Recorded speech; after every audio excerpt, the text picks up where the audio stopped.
Hello students, class 8 का third chapter synthetic fibres and plastics, जिसमें हम ऑलरेडी एक वीडियो कर चुके हैं। सेकंड पार्ट है ये, जिसमें हम अगला टॉपिक करने वाले हैं प्लास्टिक्स। तो देखिए, डेली लाइफ में हम लोग जो है रोजमर्रा की जिंदगी में प्लास्टिक्स तो अपने चारों तरफ बहुत ज्यादा देखते हैं। चेयर है, मग है, ग्लास है, टॉयज हैं, बकेट्स हैं, चेयर्स, तो ये सब क्या है? ये सब मेड अप ऑफ प्लास्टिक्स होते हैं। ठीक है, तो प्लास्टिक्स के बारे में ही जानेंगे आज हम डिटेल में। तो देखिए, you must be familiar with many plastic articles used everyday. यही बताया मैंने कि जो प्लास्टिक के आर्टिकल जो हम एवरीडे लाइफ में देखते हैं, make a list of such items and there uses.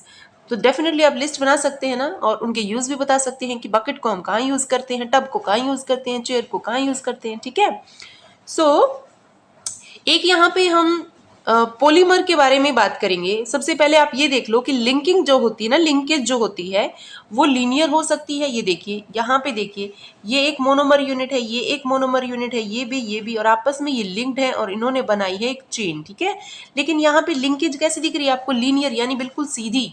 ठीक है, लेकिन यहाँ अगर आप देखेंगे तो देखिए, यहाँ आपको ये लिंकेज ये है और ये आपस में भी जुड़े हुए हैं। तो ये कैसी है? क्रॉस लिंक्ड अरेंजमेंट है। ठीक है, तो जी यहाँ हम देखेंगे कि प्लास्टिक इज आल्सो पॉलीमर। ठीक है, पॉलीमर तो हमने पिछली क्लास में भी पढ़ा था कि कॉटन एक पॉलीमर होता है, सेलुलोज भी एक पॉलीमर होता है। यहाँ हम बात करेंगे कि जो प्लास्टिक है, प्लास्टिक इज आल्सो पॉलीमर, ये भी पॉलीमर है, मतलब इसकी कोई मोनोमर यूनिट होती है। ठीक है, like the synthetic fibres, synthetic fibre भी पॉलीमर थे। All plastics do not have the same type of arrangement of units. जितने प्लास्टिक्स होते हैं, अभी हमने पढ़ा कि उनकी जो अरेंजमेंट होती है ना, उनके मोनोमर्स की अरेंजमेंट वो अलग अलग होती है, एक जैसी नहीं होती है। इन सम इट इज लीनियर, किसी में तो आपस में ये ऐसे लिंक्ड होते हैं, लीनियर, बिल्कुल सारी यूनिट्स आपस में ऐसे ज्वाइंट होती हैं। किसी में ये क्रॉस लिंक्ड होते हैं, मतलब ऐसे ऐसे लीनियर भी हैं और ऐसे भी जुड़े हुए हैं। ठीक है, तो इस लिंकेज को हम क्रॉस लिंक्ड लिंकेज बोलते हैं। Plastic articles are available in all possible shapes. हम लोग देखते हैं ना कि हर शेप में मिल जाएंगे आपको प्लास्टिक के आर्टिकल्स, एंड साइजेस में भी, as you can see in figure 3.7। यहाँ पे हम प्लास्टिक के कुछ आर्टिकल देखने वाले हैं फिगर 3.7 में।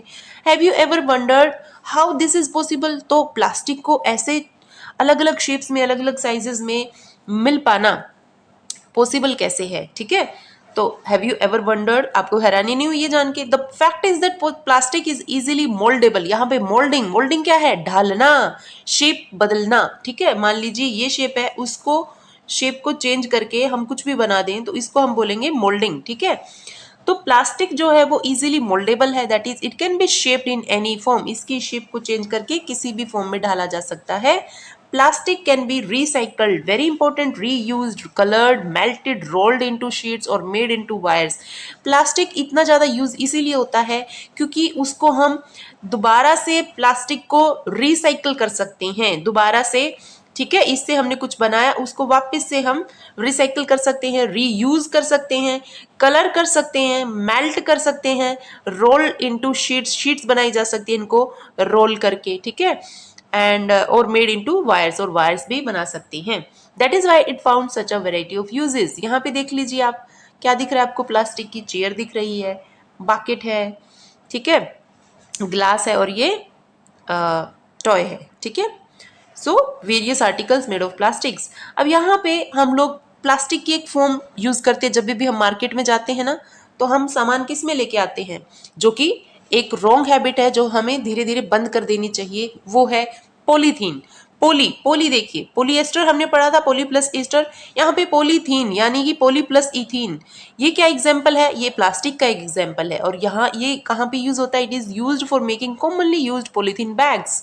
पॉलीथीन के लिफाफे नहीं होते हैं जो ऐसे हम जो यूज करते हैं अपने कोई भी सामान लेके आते हैं तो। ठीक है, तो वेयर जो पॉलीथीन है वो वहां यूज होता है। Now try to bend a piece of plastic yourself. कोशिश कीजिए खुद से एक कोई भी प्लास्टिक का कुछ भी लेके उसको बेंड करने की। Can all the plastic articles bend easily? तो कुछ आर्टिकल्स तो आप देखेंगे कि बेंड हो जाएंगे, कुछ बेंड नहीं होते हैं। You will observe that some plastic articles can bend easily while some break when force to bend. जब ज्यादा ही फोर्स लगेगा तो वो बेंड होने की बजाय टूट जाएंगे। ठीक है, झुकेंगे नहीं लेकिन टूट जाएंगे। ओके, तो ये हमने प्लास्टिक की कैरेक्टरिस्टिक देखी। Now add hot water to a plastic bottle. अब क्या बोला गया है कि आप एक काम कीजिए कि एक प्लास्टिक की बोतल में गर्म पानी डालिए, इट गेट्स डिफॉर्म्ड, बिल्कुल उसकी शेप बिल्कुल जैसे ऐसे बोतल थी ना, उसमें अगर आपने गर्म पानी डाल दिया प्लास्टिक की बोतल में तो वो ऐसे ऐसे ऐसे ऐसे हो जाएगी, ठीक है, पूरी डिफॉर्म हो जाएगी, उसकी फॉर्म चेंज हो जाएगी। सच प्लास्टिक, और ऐसे plastic which get deformed easily on heating and can be bent easily are known as thermoplastic। बहुत अच्छी डेफिनेशन आ जाएगी यहाँ पे हम टाइप्स पढ़ने वाले हैं थर्मोप्लास्टिक्स की। तो देखिए थर्मोप्लास्टिक कौन से प्लास्टिक्स होते हैं भाई, तो thermoplastics are those plastics which get deformed easily, जो आराम से जिनकी फॉर्म को चेंज किया जा सके, कब, जब आप उनको हीट करते हैं, और उनको बेंट किया जा सके, यानी क्या किया जा सके, बेंट, ठीक है, इजीली, उनको हम थर्मोप्लास्टिक कहते हैं। तो इसमें एग्जाम्पल क्या हो जाएंगे, polythene and PVC. What is PVC, polyvinyl chloride को हम बोलते हैं पीवीसी, पॉलीविनाइल क्लोराइड, जिसकी शॉर्ट फॉर्म है पीवीसी। ये एग्जाम्पल है थर्मोप्लास्टिक्स के। Okay, so these are used for manufacturing toys. Thermoplastics का यूज कहाँ पे होता है, टॉयज बनाने में, कॉम्स बनाने में, कंघियां, and various types of containers बनाने में।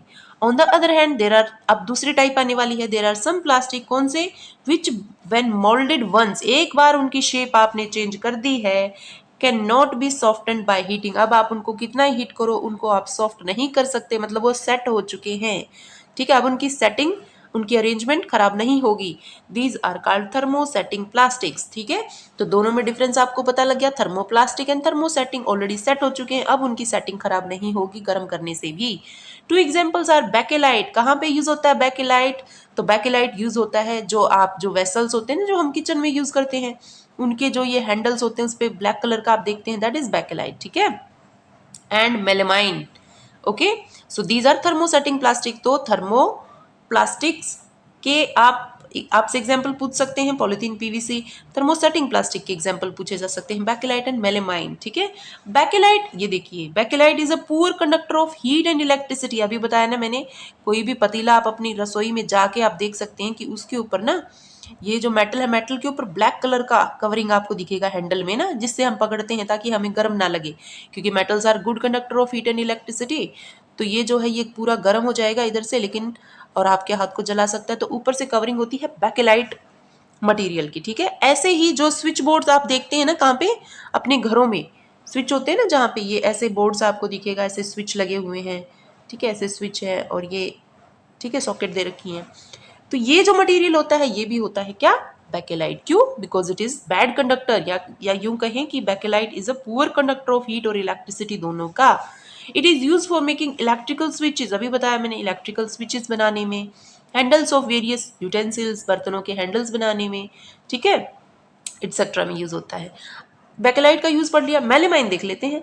Melamine is a versatile material, ठीक है, वर्सेटाइल कैसे है, it resist fire and can tolerate heat better than other plastics, ठीक है। मेलेमाइन क्या करता है, टॉलरेट कर जाता है हीट को, ठीक है, इसीलिए तो थर्मोसेटिंग है। It is use for making floor tiles, और इसीलिए इनको कहाँ यूज किया जाता है, हमारी फ्लोर की टाइल्स में, किचन वेयर बनाने में, and fabrics which resist fire, ऐसे जो फायर रेजिस्टेंट कपड़े बनते हैं ना, उनको बनाने में मेलेमाइन का यूज किया जाता है, very important. Now figure 3.8 shows the various uses of thermoplastic and thermosetting plastics। तो thermoplastics यहाँ पे देखेंगे हम, article made of thermosetting plastic. देखिए क्या क्या बना हुआ है, ये अभी मैंने स्विच बताया था ना, किसका बना होता है, बेकेलाइट का। ये हैंडल, ये दिख रहा है ब्लैक कलर का हैंडल, ये बेकेलाइट का बना होता है, ठीक है, ओके। देन उसके बाद किचन वेयर में हमने देखा, किचन वेयर में ये सब किसके बने हुए होते हैं, ये बने होते हैं मेलेमाइन के। ये तो थे हमारे थर्मोसेटिंग प्लास्टिक्स के एग्जाम्पल, जिसमें हमने बेकेलाइट और मेलेमाइन पढ़ा। अब हम देखेंगे थर्मोप्लास्टिक। ये देख लीजिए, थर्मोप्लास्टिक में तो, थर्मोप्लास्टिक के तो बहुत सारे एग्जाम्पल्स हैं, ठीक है, आपको देखने को मिलेंगे, जिनको दोबारा से मोल्ड किया जा सकता है on heating. Okay, now plastics as materials of choice.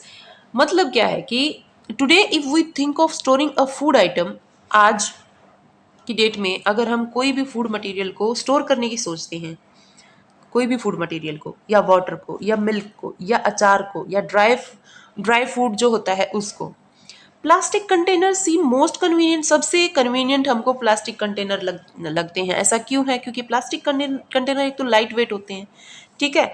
दूसरा कि वो जो होते हैं आयरन की तरह, उनमें रस्टिंग वगैरह नहीं होती है, ठीक है। तो यहाँ पे देख लीजिए क्यों होते हैं, क्यों हम इन लोगों को इन प्लास्टिक्स को जो है मोस्ट कन्वीनियंट समझते हैं। तो this is because of their light weight, अभी बताया हल्के होते हैं, लोअर प्राइस यानी सस्ते होते हैं, गुड स्ट्रेंथ यानी ज़्यादा जल्दी टूटते नहीं हैं, एंड ईजी हैंडलिंग, देखो लो वेट के है ना, लाइट वेट के हैं तो इनको आराम से एक जगह से दूसरी जगह उठा के रखा जा सकता है, ईजी हैंडलिंग होती है इनकी, ठीक है। तो ये प्लास्टिक इसीलिए हमारा जो है फेवरेट मटेरियल बन जाता है फूड, वाटर, मिल्क, पिकल वगैरह को पैक करने के लिए, ठीक है। Being lighter as compare to metals, जहाँ पे अगर हम मेटल्स यानी आयरन है, एल्यूमिनियम है, कॉपर है, स्टील है, इन सब को अगर इनसे कंपेयर करेंगे प्लास्टिक को, तो plastics are used in cars, aircraft, spacecraft. क्यों? क्योंकि देखिए अगर इन सब सारी चीज़ों को अगर हम मेटल से बनाएंगे तो बहुत हैवी हो जाएंगी एज कंपेयर टू अगर हम उसको प्लास्टिक से बनाएंगे, तो प्लास्टिक जो है वो लाइटर है, ठीक है। The list is endless if we start counting articles, जैसे स्लीपर्स हैं, फर्नीचर है, डेकोरेशन पीसेज हैं, इन सब की फेवरेट जो मटेरियल है वो है प्लास्टिक। क्यों? क्योंकि ये होता है लाइट वेट, ये होता है सस्ता, ये इसकी स्ट्रेंथ अच्छी होती है, इसको आराम से हैंडल कर सकते हैं। तो इतनी सारी क्वालिटीज की वजह से ये सबका फेवरेट बन जाता है। Okay, now let us discuss the characteristics properties of plastic. तो डिटेल में पढ़ लेते हैं कि भैया प्लास्टिक सबका फेवरेट क्यों है। तो प्लास्टिक इज नॉन रिएक्टिव, सबसे पहली बात, जैसे आयरन होता है ना, आयरन यानी लोहे का, आप कुछ भी ले आओ, लोहे की मान लो आपने एक कोई भी यूटेंसिल ले लिया है, ठीक है, लोहे का। अब क्या होगा ना, अब स्टार्टिंग में लेके आए तो वो ये मतलब शाइन करता रहेगा, लस्ट्रस होगा, लेकिन थोड़े दिनों के बाद आप देखेंगे कि इस पे लगना शुरू हो गया है जंग, ब्राउन ब्राउन सी लेयर आने लग गई है ऊपर, ठीक है। तो इसीलिए जो मेटल्स होते हैं वो होते हैं reactive as compare to plastics. Plastics कैसे हो गए? Non reactive. You know that metals like iron, iron पे क्या लगेगी? Rust, rusted when left. और आयरन पे रस्टिंग कब लगती है? जब हवा में मॉइस्चर हो और एयर, इन दोनों की प्रेजेंस होगी तो ही आयरन में रस्टिंग होती है। तो यानी कि आयरन रिएक्ट कर जाएगा। आयरन किसके साथ रिएक्ट कर जाएगा? भैया जो एयर के अंदर ऑक्सीजन है और जो वाटर अवेलेबल है हवा में, ठीक है, उससे रिएक्ट करके उसमें रस्टिंग हो जाती है, ठीक है। लेकिन प्लास्टिक्स में ऐसा नहीं होता। क्यों? क्योंकि प्लास्टिक्स होते हैं नॉन रिएक्टिव, वो किसी से झगड़ा मोल नहीं लेते। But plastics do not react with water and air, they are not corroded easily, that is why they are use to store various kinds of materials including many chemicals. Chemicals तक को हम उस पर स्टोर कर सकते हैं क्योंकि वो नॉन रिएक्टिव होते हैं प्लास्टिक्स, ठीक है। एक तो हमने देख लिया कि प्लास्टिक इज नॉन रिएक्टिव। अगला हम देखते हैं, जो तब से ही हम बातें किए जा रहे हैं कि प्लास्टिक जो होते हैं ना वो लाइट वेट होते हैं, स्ट्रॉन्ग होते हैं, ड्यूरेबल होते हैं। तो टॉक टू योर पेरेंट्स और ग्रैंड पेरेंट्स, अपने पापा मम्मी से या अपने दादा दादी से बात कीजिए about the types of buckets that were used in the past, कि पहले जमाने में कैसी बकेट्स यूज होती थी, what is the material of the buckets और mugs you are using today, और आज आप कैसे यूज करते हैं। तो वो आपको बता देंगे कि वो जो बकेट्स होती थी वो मेटल की यूज होती थी और वो बहुत जल्दी ही खराब हो जाती थी, ठीक है, एज कम्पेयर टू आज हम किसकी यूज करते हैं? प्लास्टिक की। तो उनमें चाहे आप पानी फिल करके पूरा दिन भी छोड़ दो तो कुछ नहीं होता है, लेकिन मेटल वाली जो होती है ना वो रस्ट उन पे लग जाता है, कोरोड हो जाती है, ठीक है। What are the advantages of using a plastic container? Since plastic is very light, देखिए दूसरी चीज, एक तो हमने कोरिजन देख लिया कि इसमें नहीं होता, ये रिएक्ट नहीं करता है। दूसरा हम देखेंगे कि जो प्लास्टिक होता है ना वो होता है लाइट वेट, यानी अगर आप एक पानी की बकेट आपने प्लास्टिक वाली में पानी डाला है और एक आपने आयरन वाली में मान लीजिए डाला है, दोनों को आप उठाएंगे तो यू कैन फील कि कौन सी को उठाना ज़्यादा ईजी होगा, डेफिनेटली प्लास्टिक वाली को। क्यों? प्लास्टिक इज वेरी लाइट, ठीक है, ओके। सो स्ट्रॉन्ग होते हैं यानी जल्दी खराब नहीं होते, ड्यूरेबल यानी लंबे समय तक चलते हैं, and can be moulded into different shapes and sizes, यानी कि इनको दोबारा से इनकी शेप और इनकी साइज को चेंज किया जा सकता है, यानी रीयूज किया जा सकता है, रिसाइकल किया जा सकता है। That is a very good thing, ठीक है, okay. It is use for various purposes. Plastics are generally cheaper, सस्ते होते हैं मेटल से। They are widely use in industry and for household articles. Make a list of different kind of plastic containers that you use in daily life. तो आप list बनाने के लिए आपको बोला गया है। ओके, सो हाँ जी, तो आगे देखते हैं हम। प्लास्टिक्स आर पुअर कंडक्टर्स, अभी बताया मैंने कि poor conductor of heat and electricity होते हैं, हम लोग ऑलरेडी बात कर चुकी है। learned about that plastics are poor conductors of heat and electricity, that is why electric wires have plastic covering। देखते हैं ना, कॉपर की वायरिंग है ये, और ऊपर से इसको जो है ना पीवीसी की कोटिंग करवाई जाती है, यानी प्लास्टिक की, ठीक है। सो क्यों? ताकि हम उसके कांटेक्ट में ना आए, सर्किट कंप्लीट ना हो और हमें शॉक ना लगे, ठीक है। And handles of screwdrivers are made of plastic, screwdrivers होते हैं उनके भी हैंडल जो होते हैं प्लास्टिक के बने होते हैं, ताकि आपको शॉक ना लगे, करंट ना लगे। As mentioned above, handles of frying pans, ये अभी बताया, are also made of plastic. Okay, so did you know plastic find extensive use in the healthcare industry, क्या आप जानते हैं कि हेल्थ केयर इंडस्ट्री मतलब कि मेडिकल सेक्टर में भी प्लास्टिक्स का बहुत ज़्यादा यूज़ होता है। आप देखते हैं ना, प्लास्टिक के इंजेक्शन जो होते हैं उसमें भी, जो सिरिंज, ये जो इंजेक्शन होता है ये प्लास्टिक का बना होता है, जिसमें इलेक्ट्रोलाइट आता है वो भी, बोतल जो होती है वो भी प्लास्टिक की बनी होती हैं, ठीक है। Some example of the use are packaging of tablets, जो होती हैं वो पैक होके आती है प्लास्टिक के उसमें। थ्रेड्स, जो कि स्टिचिंग, जब चोट लग जाती है ना तो टाके लगते हैं ऐसे ऐसे करके, तो वो जो टाके जो होते हैं, यानी वो थ्रेड्स जो होते हैं वो भी प्लास्टिक के होते हैं। सिरिंज, अभी बताया मैंने, सिरिंज जो होती है, ठीक है। देन डॉक्टर्स के जो ग्लव्स यानी दस्ताने होते हैं, and a number of medical instrument, और भी पता नहीं कहाँ कहाँ मेडिकल पर्पजेज में प्लास्टिक का यूज होता है। Special plastic cookware is used in microwave oven, special plastic के कुकवेयर यानी खाना बनाने के जो यूटेंसिल्स होते हैं वो यूज होते हैं माइक्रोवेव ओवन में, क्योंकि जब माइक्रोवेव ओवन में आप ऐसे ही प्लास्टिक को रख देंगे ना तो हीट से वो मेल्ट कर जाएगा, ठीक है। तो वो स्पेशल प्लास्टिक कुकवेयर आते हैं जो माइक्रोवेव ओवन में यूज होते हैं। In microwave oven the heat cooks the food but does not affect the plastic vessels, ठीक है। टेफ्लॉन, अब टेफ्लॉन क्या है? टेफ्लॉन भी एक प्लास्टिक की स्पेशल टाइप है on which oil and water do not stick. Teflon के होते हैं ना, जब हम इडली डोसा बनाते हैं तो टेफ्लॉन का यूज़ करते हैं, ताकि जो भी वेसल है उसके अंदर जब भी हम डोसा ऐसा फैलाते हैं, थोड़ा सा घी लगा देते हैं तो वो चिपकता नहीं है। अगर टेफ्लॉन का नहीं होता तो वो चिपक जाता है। ओके, तो टेफ्लॉन क्या है? एक स्पेशल प्लास्टिक है जहाँ पे oil and water do not stick. It is use for non stick coating on cookwares, तो नॉन स्टिक ना, स्टिक ना करे, चिपके ना खाना, ठीक है, हीट लेके, तो इसीलिए इनको यूज़ किया जाता है। ओके, सो आगे बढ़ते हैं टेबल 3.3। अब यहाँ पे हम देख लेते हैं, एक सेकेंड, हाँ, इससे पहले हम ये देखेंगे fire proof plastics. Aldous synthetic fibre, हमने देखा था ना पॉलिस्टर के किचन में जो कपड़े होते हैं वो यूज़ नहीं होते हैं, तो अब हम देख रहे हैं कि सिंथेटिक फाइबर्स जो होते हैं ना वो तो जल्दी फायर कैच कर लेते हैं, मेल्ट हो जाते हैं, स्किन से चिपक जाते हैं, इसलिए हजार्डस होते हैं। It is interesting to know that uniform of fireman have coating of melamine plastic to make them flame resistance. अभी हमने देखा था ना thermoplastic and thermosetting plastic. Thermosetting plastic में हमने देखा बैकेलाइट और मेलेमाइन।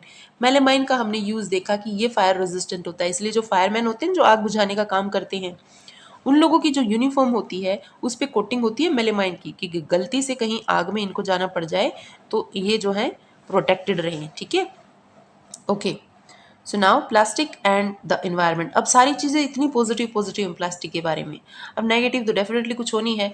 तो नेगेटिव क्या है कि प्लास्टिक जो होते हैं ना वो इन्वायरमेंट को बहुत बड़ा नुकसान पहुंचा रहे हैं, धीरे धीरे हमारे इन्वायरमेंट में इकट्ठे होते जा रहे हैं, और ये जो है डिकम्पोज में नहीं होते हैं, यानी नॉन बायोडिग्रेडेबल होते हैं। बैक्टीरिया फंजाइज इनका कुछ नहीं बिगाड़ सकते, ठीक है। सो देखिए, when we go to the market we usually get things wrapped on plastic और पैक्ड इन पॉलीथीन बैग्स। हम देखते हैं कि पॉलीथीन बैग्स में हमने कई सारी चीज़ों को ऐसे पैक करके लेके आते हैं ना। That is one reason why plastic waste keep getting accumulated in our homes. और हम क्या करते हैं, कितनी सारी पन्नियाँ इकट्ठी हो जाती है हमारे घरों में। Ultimately plastic finds it way to the garbage. Ultimately उनको कहाँ जाना होता है? कूड़े में। कूड़े में हम फेंक देते हैं। अब क्या, अब जो कूड़ा होता है वो जो है उसके ऊपर बैक्टीरिया और फंजाई काम करके उसको क्या कर देंगे, डिकम्पोज कर देंगे, छोटे छोटे उसमें खाद में बदल जाएगा वो, और जो दोबारा सॉइल में मिलके न्यूट्रिएंट्स प्रोवाइड करवा देगा सॉइल को। लेकिन लेकिन लेकिन अगर प्लास्टिक है वो इस प्रोसेस को फॉलो नहीं करता है। क्या मतलब है इस बात का? मतलब ये है कि जब प्लास्टिक गार्बेज में चला जाएगा, ठीक है, disposal of plastic is a major problem. Why? A material which gets decomposed through natural process such as action by bacteria is called biodegradable. अभी बताया ना मैंने कि कूड़े कबाड़े को बैक्टीरिया फंजाई डिकम्पोज करके खाद में बदल देते हैं और इस प्रोसेस को बायोडिग्रेडेशन बोलते हैं, ठीक है। लेकिन प्लास्टिक जो होते हैं ना वो बायोडिग्रेड नहीं होते हैं, यानी वो कैसे होते हैं? नॉन बायोडिग्रेडेबल, ठीक है। और इसीलिए ये हमारे इन्वायरमेंट के लिए अच्छे नहीं हैं। A material which is not easily decomposed by natural process is termed as non biodegradable. समझ में आया? नॉन बायोडिग्रेडेबल होते हैं प्लास्टिक, इसीलिए हमारे इन्वायरमेंट के लिए ये अच्छे नहीं है। देखिए थोड़ा सा आप ये टेबल को देखेंगे ना तो आपको समझ में आ जाएगा कि बायोडिग्रेडेबल और नॉन बायोडिग्रेडेबल का मतलब क्या होता है। तो देखेंगे यहाँ पे टेबल 3.3 में टाइप ऑफ वेस्ट। सबसे पहले सब्जियों का छिलका और फ्रूट का छिलका या फ्रूट के जो फूड जो बच गया है लेफ्ट ओवर, ठीक है, वो अगर गार्बेज में चला गया तो उसको लगता है 1 से 2 वीक, ठीक है, 2 हफ्ते के आसपास लगेगा और वो बायोडिग्रेड हो जाएगा यानी डिकम्पोज हो जाएगा, खाद में बदल जाएगा। पेपर जो होता है, पेपर को लगता है टाइम 10 से 30 दिन, ठीक है, 10 से 30 दिन लगता है और ये भी बायोडिग्रेड हो जाता है। कॉटन के जो क्लोथ होते हैं उनको थोड़ा ज़्यादा टाइम लगता है, 5 महीने के आसपास बायोडिग्रेड हो जाएंगे। वुड को 10 से 15 साल लगते हैं गलने में पूरा, ठीक है, बायोडिग्रेड हो जाएगी। वुलन के क्लोथ्स को 1 साल के आसपास, ठीक है, बायोडिग्रेड हो जाएगा। Tin, aluminium and other metal, अब ये जो मेटल्स हैं, जो कई बार हम मेटल के भी जो सड़ी हुई जो मेटल की जो चीज़ें होती हैं उनको फेंक देते कूड़े में, तो उनको लगता है काफ़ी लंबा टाइम, 100 से 500 साल, लेकिन इनको बेसिकली तो रिसाइकल कर लिया जाता है, ठीक है। लेकिन ये जो होते हैं ये मेटल्स नॉन बायोडिग्रेडेबल होते हैं, मतलब कि ये बायोडिग्रेड नहीं होंगे। और प्लास्टिक के जो बैग्स हैं, ठीक है, इनको तो फिर भी जो है कबाड़ी वाला ले जाता है। टिन, एल्यूमिनियम, ये जो मेटल के जो कैंस होते हैं कि भैया रिसाइकल करने के लिए इनकी कीमत होती है मार्केट में। लेकिन जो प्लास्टिक के अब जो वेस्ट हो चुके हैं, वो प्लास्टिक के बैग्स जो है ना वो सेवरल ईयर्स लग जाते हैं, डिकम्पोज नहीं हो पाते हैं, इसीलिए इनको नॉन बायोडिग्रेडेबल कहा जाता है और इसीलिए ये एक बहुत बड़ी प्रॉब्लम है एनवायरनमेंट के लिए, ठीक है। तो since plastic take several years to decompose, हमने जाना कि बहुत सारे साल लग जाएंगे उसको डिकम्पोज होने में, it is not environment friendly, इसलिए इन्वायरमेंट फ्रेंडली नहीं है ये। इट कॉजेज इन्वायरमेंट का pollution. Besides the burning process in the synthetic material is quite slow. देखिए बर्निंग प्रोसेस होती है ना सिंथेटिक मटेरियल में, वो स्लो होती है, does not get completely burn easily, पूरा का पूरा जल्दी इजीली बर्न नहीं होता इन दिस प्रोसेस। और जब जलाते हैं इसको तो it releases lot of poisonous fumes. जब प्लास्टिक को मान ले हम आग लगा दें तो जब ये धुआं निकलता है उसमें बहुत सारे पॉइजनस फ्यूम्स होंगे, ठीक है, इनटू द एटमॉस्फेयर में चले जाएंगे वो, और इससे क्या होगा? एयर का pollution. How can this problem be solve? तो उसको जलाना तो नहीं चाहिए, है ना। तो एक सोल्यूशन बताया जाएगा यहाँ पे, देखिए। अच्छा सबसे पहले तो ये देखिए, have you ever seen a garbage dump where animals are eating garbage? क्या आपने देखा है जहाँ पे एनिमल्स जो होते हैं ना वो जो जहाँ पे कूड़ा इकट्ठा हो रखा है वहाँ पे आके वो देखते हैं कि कुछ खाने की चीज़ उनमें मुंह मारते रहते हैं, ठीक है। In the process of eating the food waste, जो फूड वेस्ट जो होता है उनको खाते हैं वो, they swallow material like polythene. लेकिन मान लीजिए बहुत सारा पोलोथीन है उन्होंने खा लिया है, अब ये पोलोथीन तो डिकम्पोज भी नहीं होगा, और मान लीजिए उनके एलिमेंट्री कैनाल क्या ओइसोफेगस में फंस गया है, ठीक है, polythene bags and rappers of food. Can you imagine the consequences क्या होंगे कि उस जिस एनिमल के गले में वो फंस गया है उसको तो मतलब वो तो गया। The plastic material chalks the respiratory system of these animals, chalk कर देगा रेस्पिरेटरी सिस्टम को, और forms a lining in their stomachs, या स्टमक में चिपक जाएगा और इससे उनकी डेथ तक हो सकती है, ठीक है। तो देखिए इतने डेंजरस होते हैं ये हमारे एनवायरनमेंट के लिए भी और हमारे सराउंडिंग एनिमल्स के लिए भी। The poly bags carelessly thrown here and there are responsible for clogging the drains. अब देखिए एक तो हो गया गार्बेज में, एक हो गया हम कहीं पे भी प्लास्टिक को उठा के फेंक दे, तो मान लीजिए ये ड्रेन जा रही है और यहाँ पे अपने प्लास्टिक जो है ना आके अटक गया इधर, तो क्या होगा? ये पूरी की पूरी ड्रेन ब्लॉक हो जाएगी ना, क्लॉग हो जाएगी। Sometimes we are very careless and throw the wrappers of chips खाए हैं, रैपर फेंक दिए, बिस्किट खाए हैं, रैपर फेंक दिए, और भी जो अदर ईटेबल खाने के सामान होता है रोड पे फेंक देंगे, पार्क्स में फेंक देंगे या पिकनिक प्लेसेस पे फेंक आएंगे। तो क्या करना चाहिए? नहीं फेंकना चाहिए, है ना। Should we not think twice, क्या हमें 2 बार नहीं सोचना चाहिए बिफोर डूइंग सो, ऐसा करने से पहले। एज अ रिस्पॉन्सिबल सिटीजन, इस भारत के रिस्पॉन्सिबल सिटीजन होने के नाते, नागरिक होने के नाते, what measures do you suggest to keep public place places clean and free of plastics. तो बताइए कि आपको ये तो करना ही करना नहीं चाहिए, और क्या क्या ऐसे स्टेप्स हैं जो उठाए जाएं जिससे आप पब्लिक प्लेसेस को नीट एंड क्लीन या फिर फ्री ऑफ प्लास्टिक्स रख सकें। ठीक है, तो कमेंट करके बताइए कि कौन कौन से वो स्टेप्स हैं।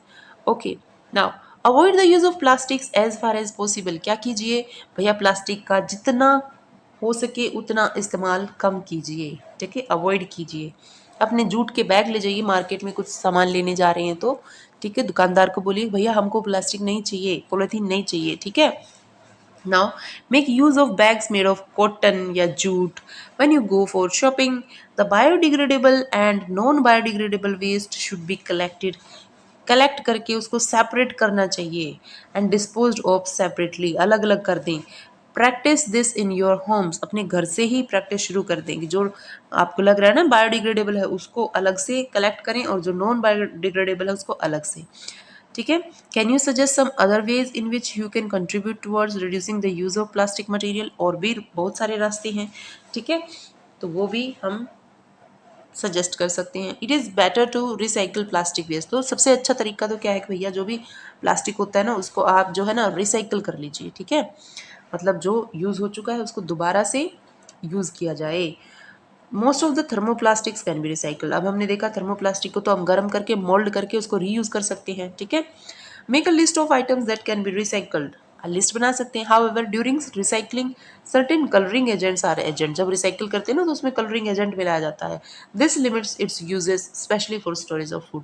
तो वो कलर जो होता है ना वो अगर उसमें आप खाना स्टोर करते हो तो कलर छूटना शुरू हो जाता है, इसलिए वो अप्रोप्रिएट नहीं होते हैं कि उनको खाने के आइटम्स में यूज़ किया जाए, और इसीलिए रिसाइकलिंग के लिए ये एक नेगेटिव पॉइंट है। ठीक है, एज अ रिस्पॉन्सिबल सिटीजन, आज तो आपको ये बिल्कुल रिस्पॉन्सिबल सिटीजन बना के छोड़ेंगे। So as a responsible citizen remember the 5R principle. आपको याद रखना है 5R। क्या करना है? रिड्यूस करना है। क्या रिड्यूस करना है भैया? कम यूज़ कीजिए प्लास्टिक को, रीयूज़ कीजिए, रिसाइकल कीजिए। देखो, रीयूज़ करना और रिसाइकिल में फ़र्क क्या है? रीयूज़ करना तो जस्ट आपने वो प्लास्टिक जो है ना किसी और चीज़ के लिए यूज़ किया, फिर बाद में किसी और चीज़ के लिए, ये हो गया। रिसाइकिल में उसको पूरा मोल्ड करके और नया चीज़ बनाना, उसको रिसाइकिल बोलेंगे। रिकवर करना, जो एनवायरनमेंट के अंदर ऑलरेडी थ्रोन है ना उसको रिकवर करना। एंड रिफ्यूज़ करना, मना कर दीजिए कि हमको नहीं चाहिए plastic. Develop habits which are environment friendly. ऐसी आदतें अपनाइए जो एनवायरनमेंट फ्रेंडली हो। Plastic is not environment friendly. ठीक है, फाइबर वाइज। अब फाइबर वाइज, वाइज मतलब इंटेलिजेंट। कैसे भाई? Do not throw plastic bags in the water bodies. बिल्कुल ना करें।